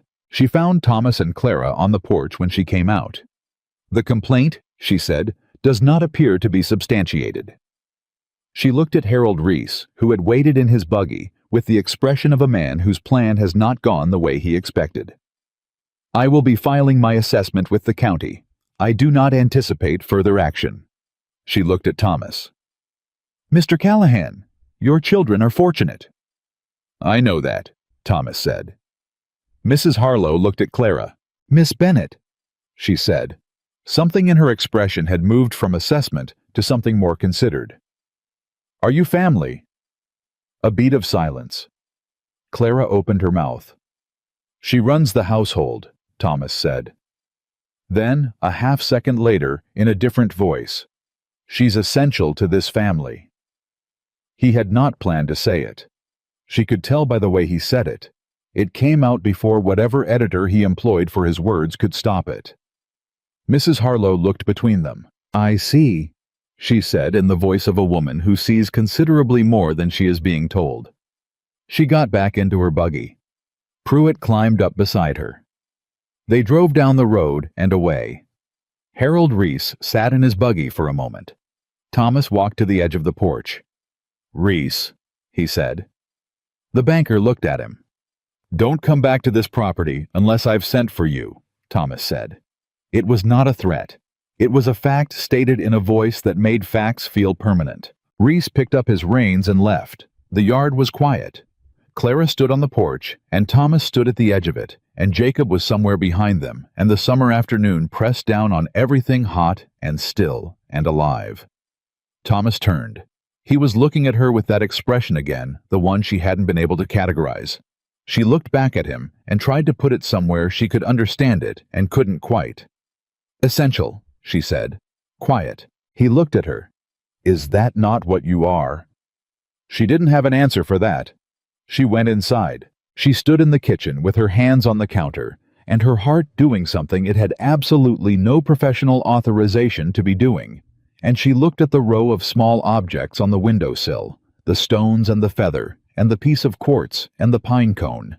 And she thought about a 4-year-old who saved things for her, and an 8-year-old who kept the salt at the front of the shelf, and a 6-year-old who asked real questions, and a 10-year-old who had uncrossed his arms one morning in the gray kitchen light. And she thought about a man who said things before he meant to say them. She put the kettle on. She kept her hands busy. But something had changed again, and she knew it, and she was no longer entirely sure she wanted to stop it. She kept her hands busy for 3 days after that. It was the only strategy she had. If her hands were busy, her mind had to follow them, and if her mind was following her hands, it was not sitting in the kitchen thinking about a man who said things before he meant to say them. She baked bread and mended shirts and reorganized the linen shelf, and helped Emma practice her letters in the evenings, and answered Noah's questions about where clouds came from, with the patience of someone who genuinely did not mind being asked the same question 4 times in a row, because the asking was not really about clouds. Thomas gave her space. She didn't know if he was doing it deliberately, or if he had simply retreated back into the particular distance that grief and work and exhaustion had carved out for him. Either way, they moved through the house and the days in parallel present, functional careful, and neither of them said anything about the word essential, and neither of them looked at the other for longer than the conversation required. Jacob noticed. She knew he did because Jacob noticed everything, processed it internally, and said nothing until he had decided what it meant. That was Tuesday. By Wednesday, she could feel him watching her when he thought she wasn't looking. By Thursday, she was waiting for it. It came Thursday evening while she was washing the supper dishes. "You and Papa had a fight," Jacob said. He was drying, which he had started doing without being asked sometime in the second week. The domesticity of it was something she tried not to think about. "We didn't have a fight," Clara said. "You're being weird around each other." "We're being perfectly normal." "No," Jacob said in the tone of a 10-year-old who has decided to be precise. "You're being what adults look like when they're being normal on purpose, which is different." Clara scrubbed the pot she was holding with more focus than it strictly required. "Your father and I are fine," she said. "He fixed your window," Jacob said. She stopped scrubbing. "The one in your room," Jacob said. "The one that sticks. He went up there Tuesday morning and fixed it. He didn't say anything about it." Clara set the pot in the drying rack. She had noticed Tuesday night that the window in her room no longer stuck. She had thought about it and then put it firmly in a cabinet in her mind that she had labeled "not for now." "That was considerate of him," she said, and her voice was even. Jacob looked at her with the expression of someone who has just been given a non-answer and knows it and is deciding what to do about it. "Luke thinks you're going to get married," he said. The pot she was reaching for slipped, and she caught it. "Luke," she said carefully, "is 6 years old." "He's not wrong about things as often as you'd think," Jacob said. He dried his plate with great focus. He said Noah told him, and Noah is 4. "Noah knows things," Jacob said simply. "He's always known things. Mama used to say he came into the world already understanding it." Clara stood with the pot in her hands and felt the particular pressure of a conversation that had somehow gotten from dishwashing to the mention of a dead woman's opinion about her youngest son's emotional intelligence, and she had no map for the territory she was in. "Jacob," she said. "Yeah." "I am going to finish these dishes." "Okay." "And then I am going to go to bed." "Okay." "And in the morning we are going to have breakfast and it is going to be a normal day." Jacob put down his drying cloth. "She'd have liked you," he said. He said it to the dish rack, not to Clara. "Mama, she liked people who were straight about things." He picked up the drying cloth again. "I just thought you should know that, in case it matters." He finished drying and went upstairs. Clara stood at the sink for a long moment. She pressed her wet hands against the cool edge of the counter and breathed. Then she finished the dishes. The storm announced itself on Friday morning, the way late July storms in Texas often did, not with gradual buildup, but with the sudden change in the air pressure that made the horses restless and the chickens stupid. And Luke come inside 3 times to report escalating meteorological observations as if he were being paid for the service. "The sky is getting green," Luke said on the 3rd visit. "I know," Clara said. Green sky means bad storm, Luke said. I know. Papa said he's going to check the south fence line before it hits. Clara looked up from the bread she was making. He went to the south fence. He left an hour ago. He said he'd be back before noon. She looked at the window. The light outside had shifted to that particular yellowish quality that meant the storm was not a question, but a schedule. Jacob, she said. Jacob was in the doorway already, because Jacob had also been watching the sky. I know, he said. Get your brothers and sister to the main room. Stay there. What about Papa? He'll be back before it hits, she said. Because she said it, she needed it to be true. Go. Jacob went. She kept making bread because her hands needed something, and because if she stopped to think about a man on the south fence line with a green Texas sky overhead, she was going to do something her professional assessment of herself could not endorse. She shaped the loaves. She covered them to rise. She washed her hands. Noon came and went. The storm hit at 12:30, with the particular violence of something that has been organizing itself all morning. The wind came first hard enough to rattle the windows in their frames, and then the rain, which was not gentle, and then the thunder, which was right on top of the lightning in the way that meant the center of it was directly overhead. Clara sat in the main room with all 4 children and listened to the storm and said nothing about Thomas. Noah was on her lap. He had climbed there 20 minutes into the storm without asking, and she had put her arm around him without thinking about it, and that was where they stayed. Emma sat beside her with her shoulder touching Clara's arm. Luke was at the window narrating. Jacob sat across the room with his arms on his knees watching the door. An hour passed. An hour and a half. Jacob stood up. He should be back, he said. The storm is bad, Clara said. He may have taken shelter. Where? There's nothing out on the south line. She knew that. She had not been going to say that. Papa knows this land, Emma said. She was saying it to herself as much as anyone. He knows it better than anyone. The creek floods in storms like this, Jacob said. He was not saying it to be frightening. He was saying it because it was true, and he needed to say true things out loud. If he was near the creek... Jacob, Clara said. He stopped. She met his eyes. He was 10 years old, and he was terrified, and he was trying very hard to be something larger than 10, and she could see both things in his face simultaneously and clearly. Sit down, she said, not harshly. Sit down and stay here with your family. A beat of silence. He sat. Noah turned his face into Clara's shoulder. She held him tighter. The storm ran another 40 minutes before it began to pull back, and in that 40 minutes, not one of the children made a sound that required her attention, which was its own testament to who they were and what they had already learned to endure. When the rain slowed to something manageable, Clara looked at Jacob. He was already looking at her. Stay here, she said. You're not going out, he said. Stay here with your brothers and sister, she said. I mean it, Jacob. She got her coat. She found him halfway between the south fence and the barn. He was on his feet, which was the first thing, and she felt the hard knot in her chest loosen 1 single degree at the sight of it.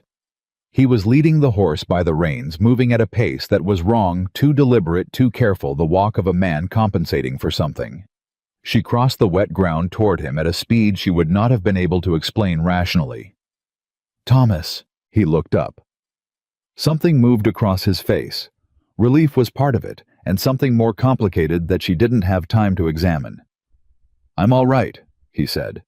You're not walking right. I twisted my ankle on the creek bank. He said it with the flat tone of a man minimizing. The ground gave out. I went down the bank a few feet before I caught myself. She was beside him now. She looked at him with the comprehensive attention of a woman cataloging damage the mud on his coat, the way he was holding his left arm slightly away from his body, the cut above his eyebrow that had bled and dried and was going to need cleaning. Your arm, she said. I caught the fence wire when I went down. Let me see. Clara. Let me see, she said with a precision in her voice that was not a request. He let her look. It was a gash from the barbed wire, 4 inches at least, running along his forearm where his sleeve had torn. It had bled enough to soak through the fabric and had done its clotting work, but it needed cleaning and it needed to be looked at properly.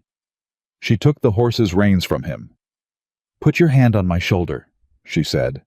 "I can walk." "You can walk better with something to balance on. Put your hand on my shoulder and don't argue with me about it." A pause. He put his hand on her shoulder. They walked back to the house like that, her with the horse's reins in one hand, and his weight partly against her, and the wet Texas ground under their feet, and the storm moving off to the east, leaving behind that particular washed clean silence that always came after. She was aware of his hand, the weight of it, the warmth of it through her coat. She was aware of other things too, pressing up through her chest, things she had been putting in cabinets for 3 weeks, and this was not the moment for them, so she kept walking.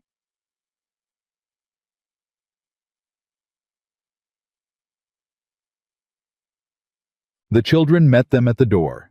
Noah pushed through first and threw both arms around Thomas's legs with a force that nearly unbalanced him, and Clara grabbed his arm on instinct and held him until he steadied, and Noah said, "Papa," in a voice that was barely a word, and Thomas put his good hand on the back of Noah's head and held it there. Jacob looked at his father's arm. He looked at Clara. She shook her head slightly. "He's all right." She watched Jacob's shoulders drop 1 inch. Emma had water on already. Clara didn't ask how she'd known to do that. She had simply known. Luke stood in the kitchen doorway and said, "The creek flooded," with the gravity of a boy delivering a report he had privately predicted and was not happy to have been right about. "It did," Thomas said. "I told them it would." "Luke," Jacob said. "What I told them." Thomas made a sound that against all odds was almost a laugh. Clara set him down at the kitchen table and rolled up what was left of his sleeve and cleaned the gash on his forearm with a steadiness that she maintained through the deliberate concentration of a woman who has told herself she is doing a job. She had steady hands. She had always had steady hands. She was grateful for them now. He sat still while she worked. He watched her face. She didn't look at his eyes. She looked at what she was doing. "You came out in the storm," he said. The storm had passed. Most of it. Enough of it. "Clara." She looked up. He was looking at her with that expression, the one she still hadn't been able to categorize. It was closer now the way things look when you're near enough to see the details, and what she saw in it was not complicated actually. What she saw was very simple and very old, and she recognized it because she was feeling a version of it herself. She looked back at his arm. "This needs to be bandaged," she said. "I know. You should stay off the ankle for a day." "I've got—" "Jacob can manage the morning rounds," she said. "He does half of them already, and you know it." Thomas was quiet. "You are allowed," Clara said with her eyes still on his arm, "to let people help you. This is something I told you already."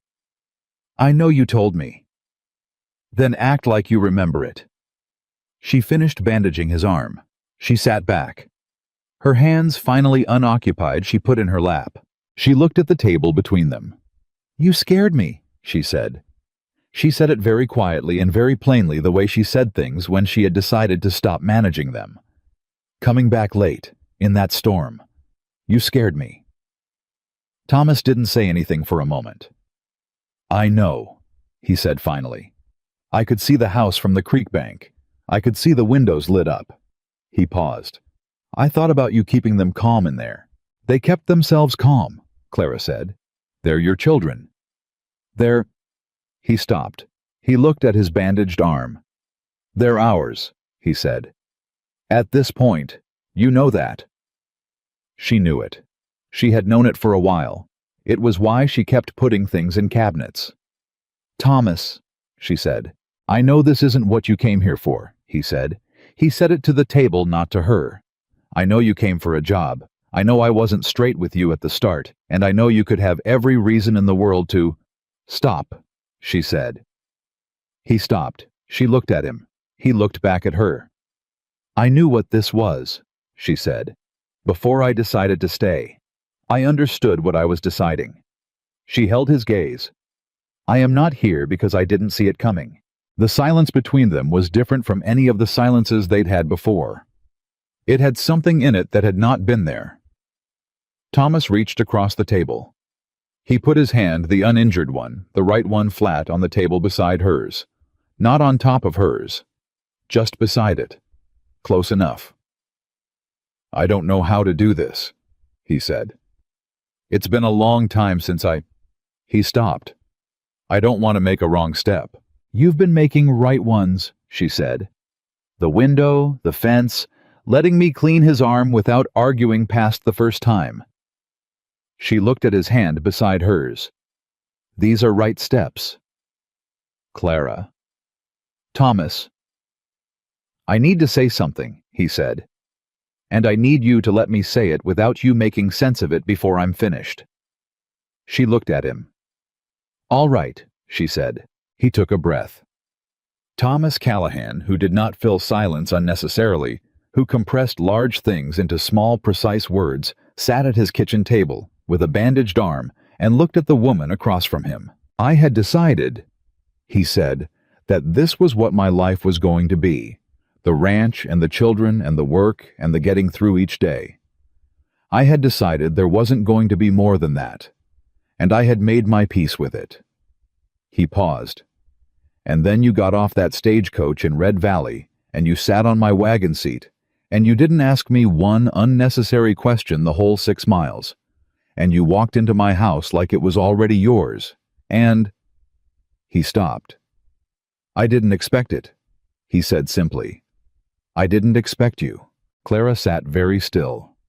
His hand was still beside hers on the table. "You don't have to say anything," he said. "I'm not asking you for anything right now. I just needed you to know that." She looked at his hand. She looked at his face.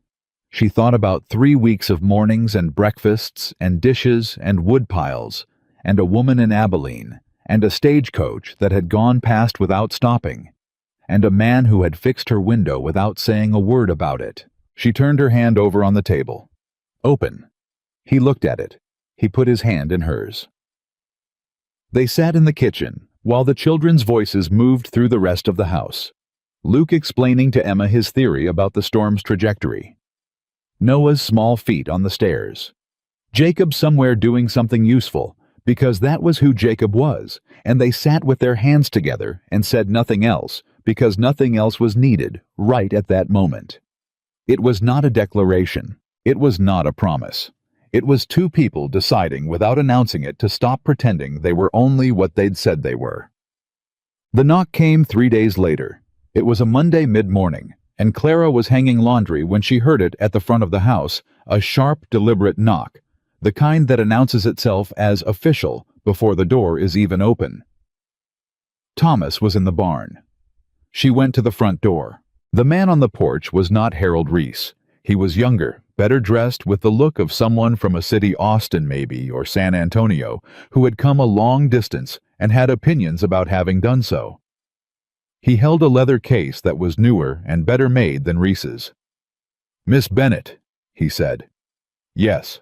My name is Arthur Vance. I'm an attorney representing the Harlow family, the family of the late Martha Callahan." He opened his case. "I have documents requiring Mr. Callahan's attention." Clara looked at him. "Martha Callahan's family," she said. "Her parents and her brother," Vance said. "They have filed a petition with the county court." He produced a document.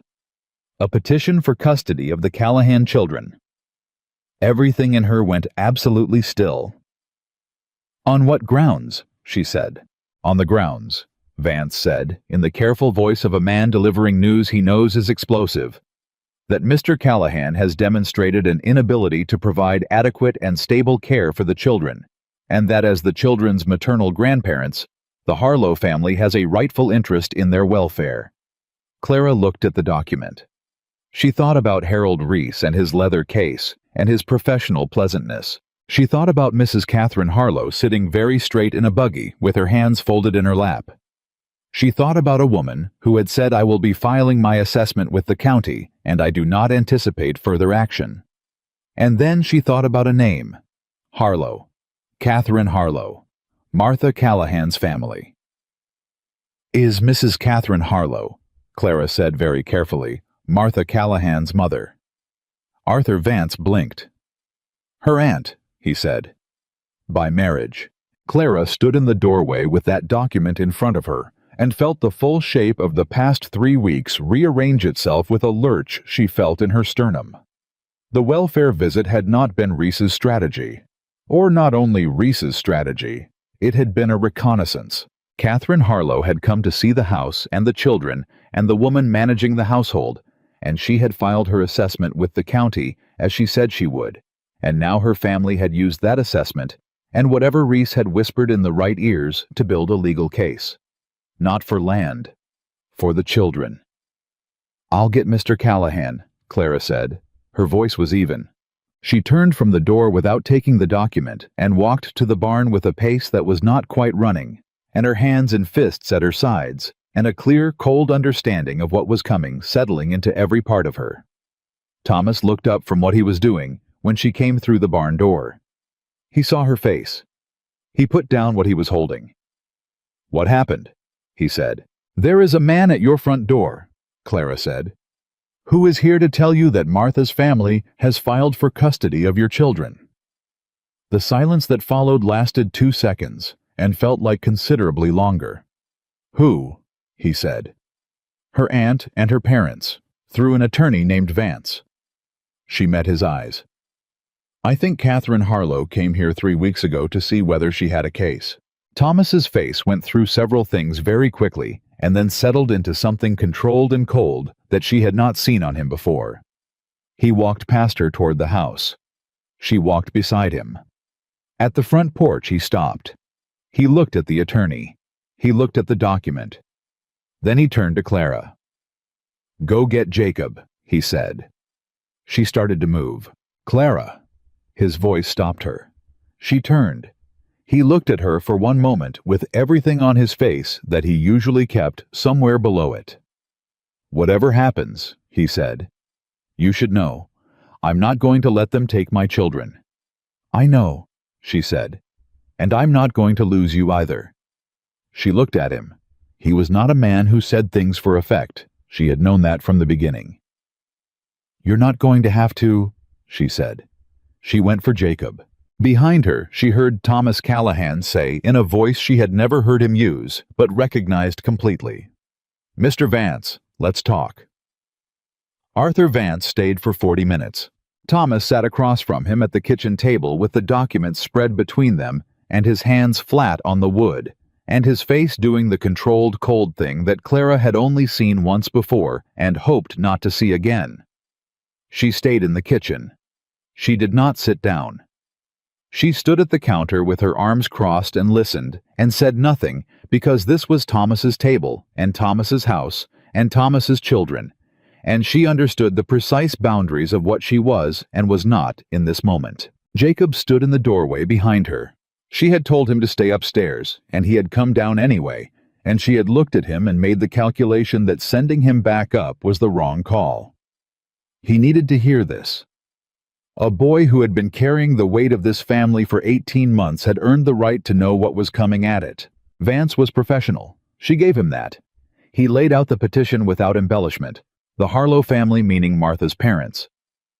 Edward and Ruth and her brother George had filed in county court, claiming that Thomas Callahan had failed to maintain adequate and stable domestic conditions for the 4 minor children following the death of their mother, that said conditions had been documented by a county welfare assessment, and that as the children's closest maternal relatives, they had standing to petition for custody transfer. The welfare assessment, Thomas said, filed by Catherine Harlow.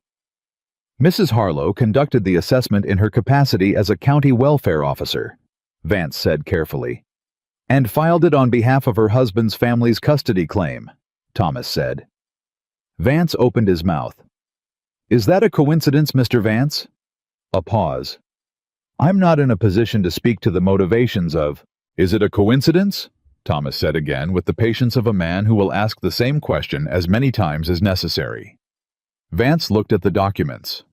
I represent the Harlow family's legal interests. The basis for the petition is the documented welfare assessment and the established familial connection to the children. The documented welfare assessment, Thomas said, that found nothing wrong. The assessment documented areas of concern regarding stability of my children, Thomas said, are fed, clothed, healthy, and cared for. That is what the assessment found. Those are the words Mrs. Harlow used on my porch. He looked at the document. If her written report says something different, I'd like to know what changed between my porch and her pen. Vance said nothing. Clara kept her arms crossed and her face still and stored that particular silence away. When is the court date? Thomas said. 3 weeks, August 14th. And what exactly is the Harlow family proposing? Vance cleared his throat. The petition requests full custody transfer to Edward and Ruth Harlow, with the children to be relocated to their residence in relocated, Thomas said. The word hit the room differently than any other word had. Jacob made a sound behind Clara. She turned. He was standing with his hands in fists at his sides, and his face had gone a color that was not healthy, and she put her hand on his arm, not to comfort, but to hold him where he was, because the expression on his face was the expression of a boy about to do something that would not help anyone. "Stay," she said quietly. Just the one word. His fists stayed fists, but he stayed. Thomas looked up from the table and found Jacob in the doorway, and his face did something that briefly was not controlled at all. Then he looked at Vance. "Get out of my house," he said. Vance blinked. "I understand this is difficult." "I understand my legal obligations," Thomas said. "I will appear in court on August 14th.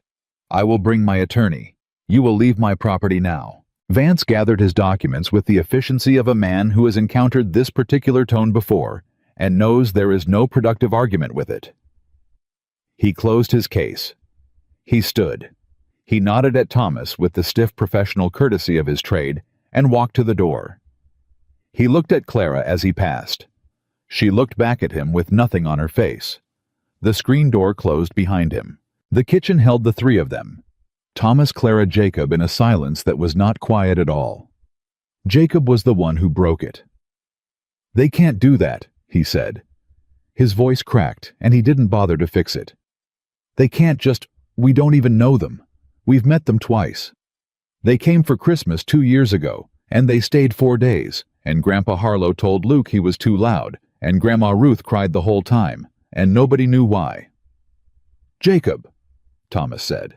"They can't take us," Jacob said. "Papa, they cannot." "They're not going to," Thomas said. "You don't know that." "No," Thomas said. "I don't. Not yet." He looked at his son with the directness he always used when he was refusing to lie to him. "But I'm going to fight it, with everything I have. You understand me?"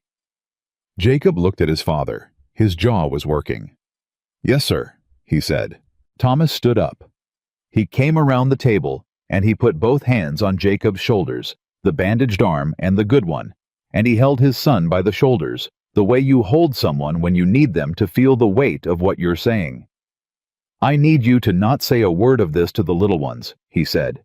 "Not Luke, not Emma, not Noah, not yet. Can you do that?" Jacob swallowed. "Yes, sir." "Good." Thomas let go. He picked up his hat from the hook by the door. "I'm going to Red Valley." He looked at Clara. She looked at him.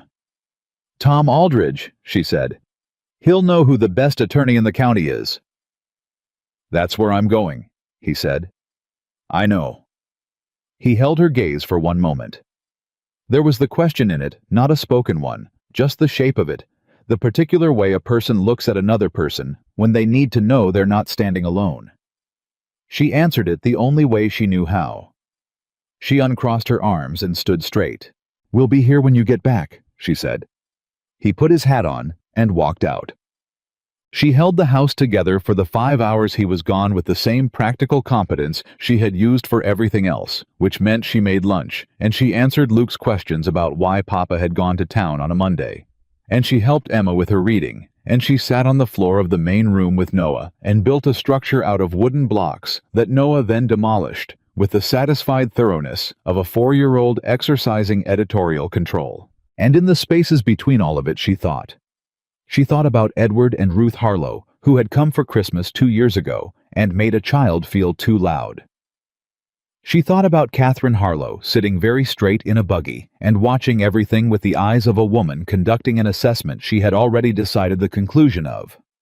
She thought about a petition filed in a county court and the word relocated and the look on Jacob's face when he heard it. She thought about Thomas saying, "I'm not going to lose you either," and the absolute steadiness with which he'd said it.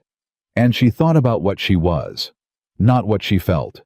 Not what had been growing in her chest for 4 weeks with the slow insistence of something that intends to take up space, but what she was legally, functionally on paper in the world. She was a housekeeper. She was a woman who had answered an advertisement and stayed. She had no legal standing in that courthouse, no formal connection to these children or this man. If Arthur Vance put her on a witness stand and asked her to define her relationship to the Callahan household, she would say housekeeper. And it would be both true and catastrophically insufficient, and she knew it. She was thinking about this when Jacob came and sat beside her at the kitchen table that evening. The little ones were in the main room. He'd come deliberately, she could tell. He sat with his hands on the table in the posture that was his father's posture, and he looked at her.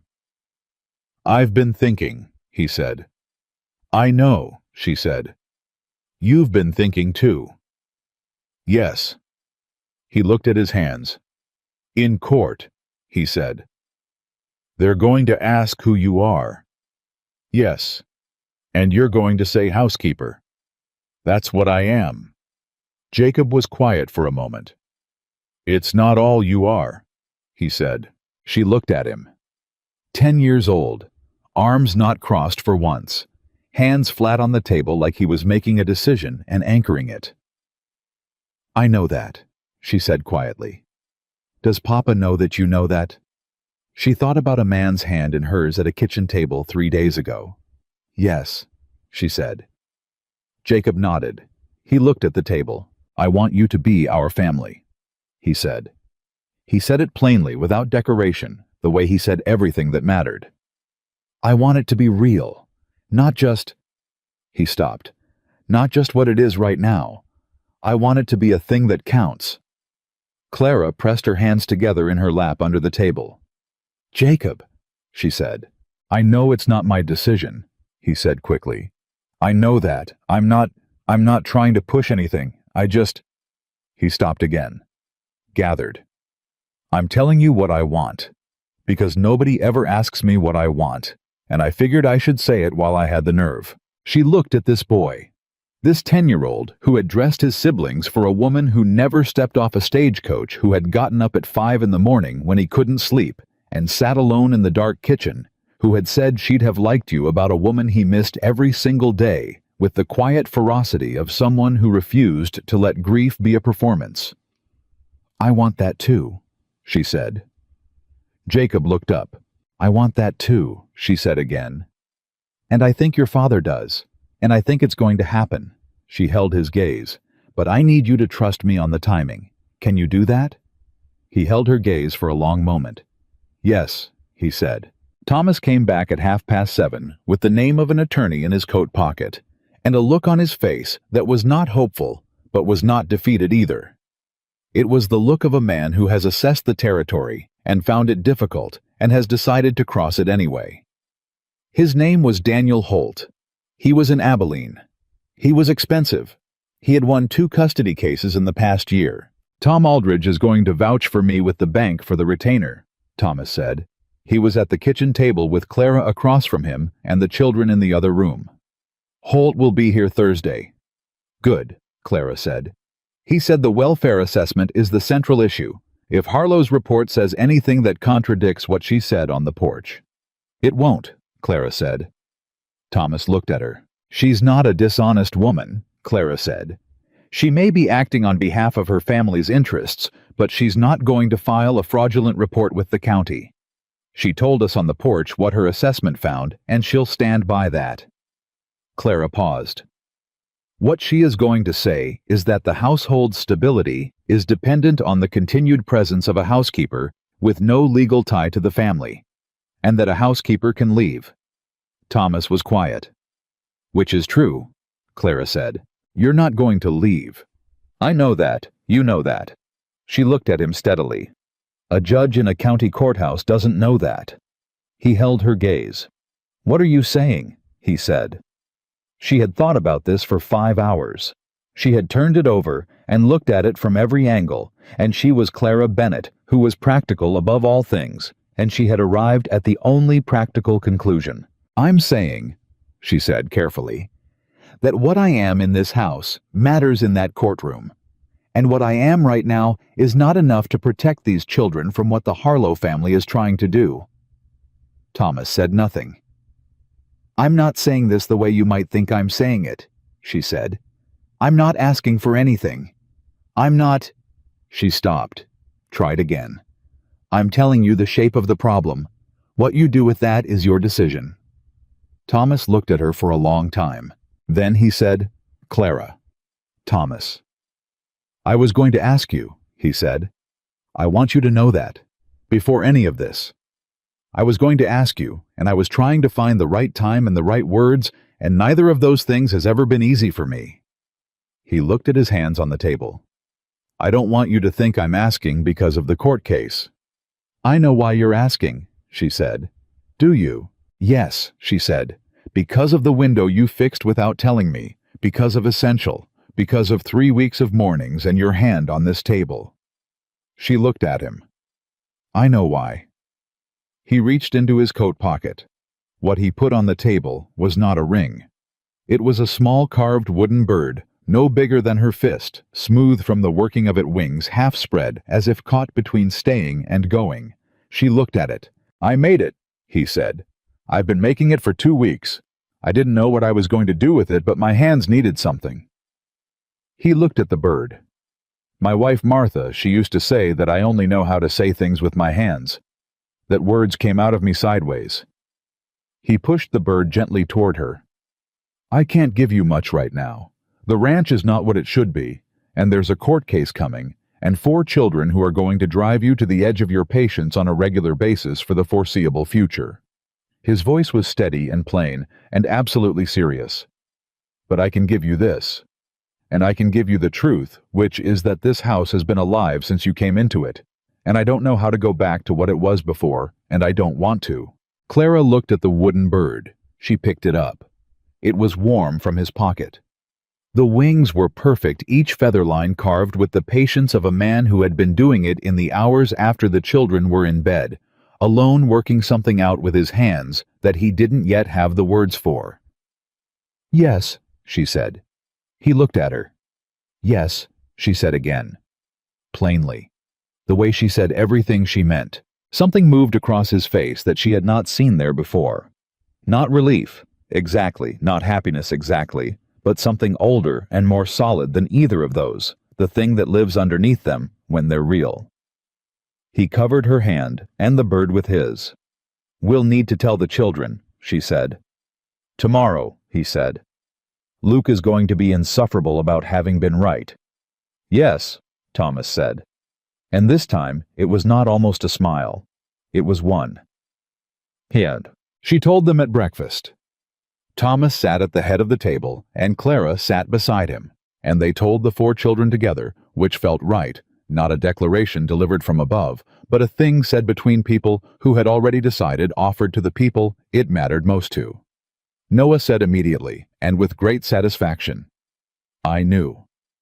Luke said, I told Jacob. I told you, Jacob. Jacob, I told you this exact thing. Jacob said, you told everyone this exact thing, Luke. And he was looking at Clara when he said it with an expression that was not the crossed arms expression, or the jaw-set expression, or any of the other expressions she had catalogued over the past weeks. It was new. It was the expression of a boy setting something down that he had been carrying for a long time. Emma said nothing for a moment. Then she said, Will you teach me the rest of the biscuits? Clara looked at her. The rest of them. There must be more, Emma said. More things she made. that I don't know how to make yet." Her voice was careful and even, and 8 years old and 30 years old simultaneously. "I want to learn them. If you'll teach me." Clara held the girl's gaze. "Every one of them," she said. Emma nodded. She picked up her fork. She was not going to cry at the breakfast table, and neither was Clara, and they both understood this about each other and honored it completely. Daniel Holt arrived Thursday as promised. He was a compact man in his 40s with sharp eyes and the manner of someone who had seen most things twice and found the second time more interesting than the first. He sat at the kitchen table with Thomas and a cup of Clara's coffee and the documents from Vance's visit, and he read everything with a thoroughness that she respected. Then he looked up. "The welfare assessment," he said. "You say it was conducted by a family member of the petitioners." "Martha's aunt by marriage," Thomas said. "And you believe the written report to be favorable." "She told us on this porch that the complaint was not substantiated, and she did not anticipate further action," Clara said. Holt looked at her. "And you are?" "Clara Bennett. I manage the household." "You're the housekeeper." "I'm Thomas Callahan's fiancée," she said. "As of Monday." Holt looked between them. He looked at the table. He made a note. "That changes the calculus," he said. "I thought it might," Clara said. Thomas was looking at her with the small smile that was becoming familiar. "The petitioner's central argument," Holt said, "is going to be instability. A widower struggling alone, inadequate care, uncertain domestic circumstances. A formal engagement, and ideally a marriage before the court date, removes that argument almost entirely." He looked at Thomas. "Can you be married before August 14th? Thomas looked at Clara. Clara looked at Thomas. "Yes," they said, not simultaneously, but close enough. They were married on a Saturday in late July at the Red Valley Church, with the bell that needed paint. Reverend Miles, who had known Thomas Callahan for 11 years, performed the ceremony with the unhurried gravity of a man who understood what he was joining and took it seriously. Tom Aldridge stood up for Thomas. Hattie Greer, who had dressed for the occasion in a way that suggested she had been waiting for it and planned accordingly, stood beside Clara. The children sat in the front pew. Noah was in the suit Jacob had found for him, which was slightly too large, and he sat with his feet not quite reaching the floor, and his hands folded in his lap, with the solemn focus of someone performing an important ceremonial role. Emma had put her own hair up for the first time, 2 careful braids pinned at the back, and she sat straight-spined and clear-eyed, and only cried once briefly, which she managed by pressing her lips together and looking at the ceiling until it passed, and Clara saw it, and loved her for it, without saying a word. Luke sat still for the entire ceremony. This was by any metric a miracle. He explained afterward that he had decided it was important enough to try and that he thought he had probably pulled a muscle, but it had been worth it. Jacob sat at the end of the pew closest to the aisle, and when Reverend Miles asked if anyone had reason to object, and the church went quiet, Jacob looked at Clara with his father's dark eyes and the ghost of something that was not quite a smile and was better than one, and she looked back at him, and she was absolutely going to hold herself together, and she did. Thomas took her hand at the altar and held it the way he had held it at the kitchen table, with the same steadiness and the same seriousness, and when Reverend Miles told him he could say what he wanted to say, Thomas looked at her and said, "I told you I do things with my hands. So I'll just say that I mean to keep hold of this one."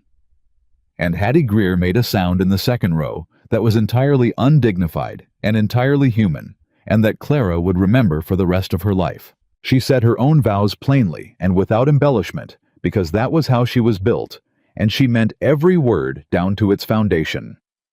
When it was done, Noah climbed off the pew and walked directly to Clara and raised his arms. She picked him up. He put his forehead against her cheek and stayed there. August 14th came the way hard things come, not faster than expected, but more real. They drove to the county courthouse in a wagon that had been cleaned for the occasion. Thomas drove. Clara sat beside him. Daniel Holt had arrived the night before and had spent the evening at their kitchen table reviewing the documents one final time with the precision of a man who does not lose cases. He should win. The Harlow family was already in the courthouse when they arrived. Edward Harlow was a heavy-set man with the expression of someone convinced of his own righteousness, which was the most dangerous kind.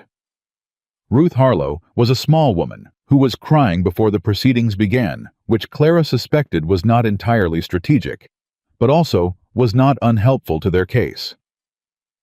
George Harlow stood behind his parents with his arms crossed in a way that reminded her with a jolt of Jacob on that first porch, except that Jacob's defensiveness had always been in service of protecting someone else, and George Harlow's appeared to be entirely in service of himself. Catherine Harlow was not there.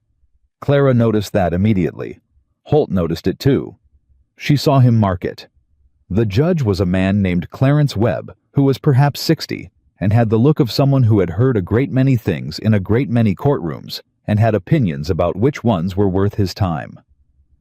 The Harlow family's attorney went first. He was competent.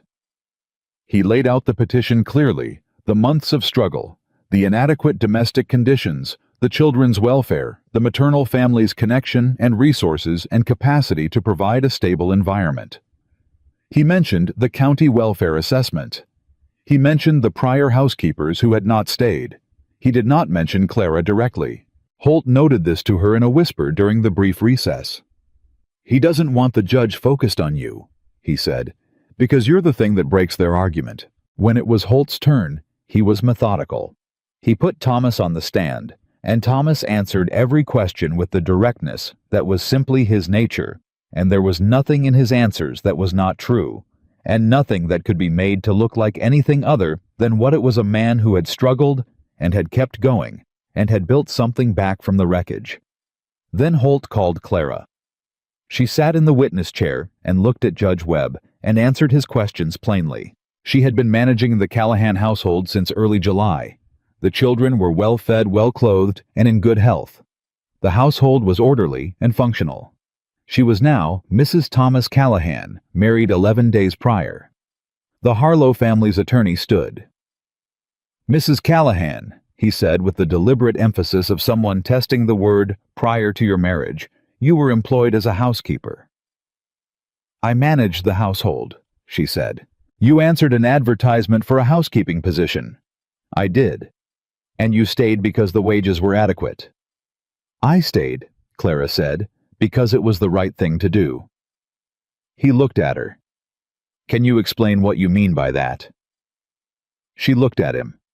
She thought about $42 and a soft folded letter and a stagecoach and a man who hadn't slept in a year. "I came for a job," she said. "I found a family that needed someone to stay. Those aren't the same thing, but they're not incompatible either. I stayed because 4 children had already lost enough, and I was in a position to make sure they didn't lose more." She paused. "And then I stayed because I loved them, in that order." The courtroom was quiet.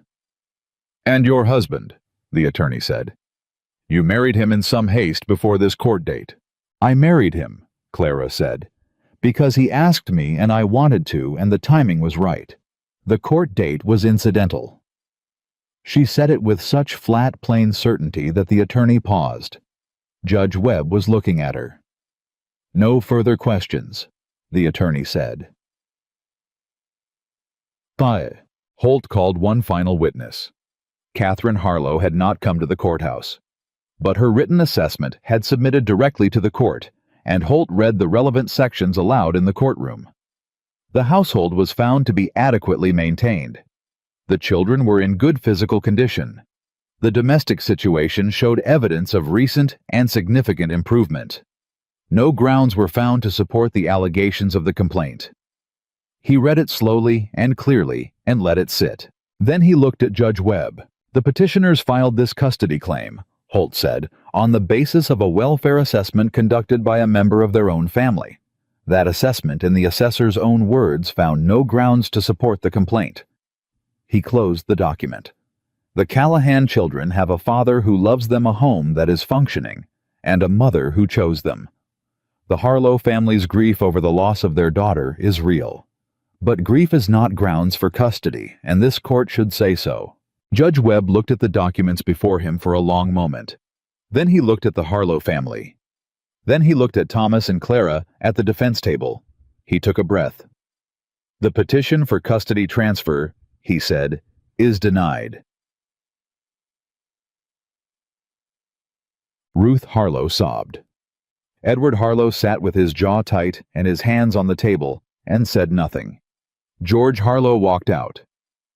Catherine Harlow, who was not there, would receive the news by letter, and what she did with it was her own accounting.